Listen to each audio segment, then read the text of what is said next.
German drug and pesticides maker Bayer will close its largest ever foreign takeover on Thursday. It's buying up Monsanto, the largest U.S. producer of genetically modified seeds and agricultural chemicals. And the German giant is hoping to strengthen its portfolio in the health and nutrition sectors with the acquisition. But given Monsanto's legacy, that may not be so easy. Samira Khan explains. One of the world's biggest brands and most controversial agricultural companies, Monsanto, will soon cease to exist. Well, as we know it. It'll be bought out by Bayer, the German pharmaceutical giant. And the company has announced that it'll be shedding the Monsanto name, the one which used to make headlines as thousands of protesters hit the streets across the globe.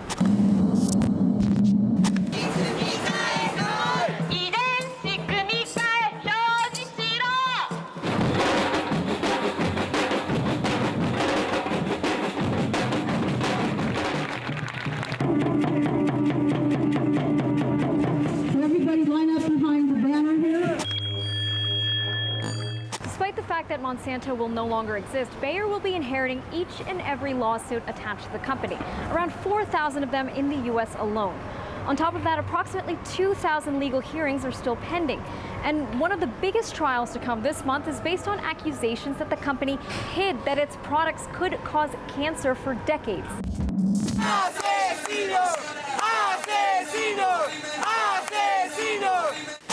At the center of all of those lawsuits, Monsanto's leading herbicide Roundup and its main ingredient, glyphosate. According to the International Agency for Research on Cancer, it's, quote, probably carcinogenic to humans. Their study has also found strong evidence of a link between glyphosate exposure and lymphoma. What revolts me about Monsanto is that it can sell us poison year after year and nobody cares. What revolts me is that there is only us here today. Monsanto has been implicated in this scandal in various ways. Court documents released last year showed that Monsanto manufactured scientific studies and bribed scientists to publish them. But at the same time, the company claims that Roundup is safe.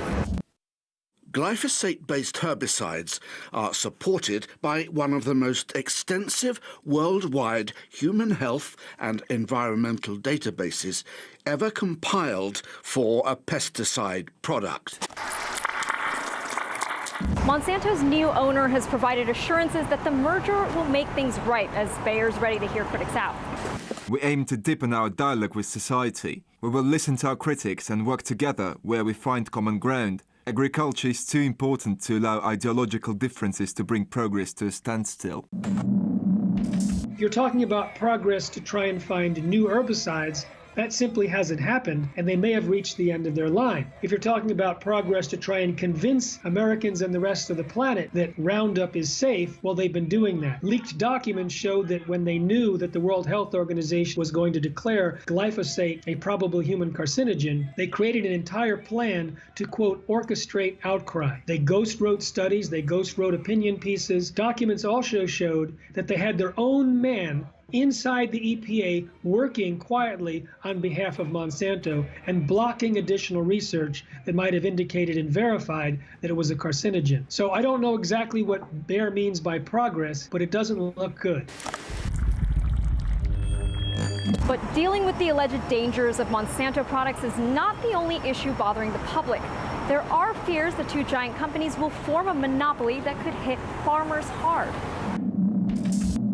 You're looking at a very big conglomerate now because Monsanto was a giant and Bayer is a giant in health and agriculture. And now you're combining those. When you create a giant company that controls all of these assets, it makes it harder on the smaller companies that just specialize in one or maybe two of the functions of Bayer. So it's going to affect farmers, but it will affect all of us in the long run.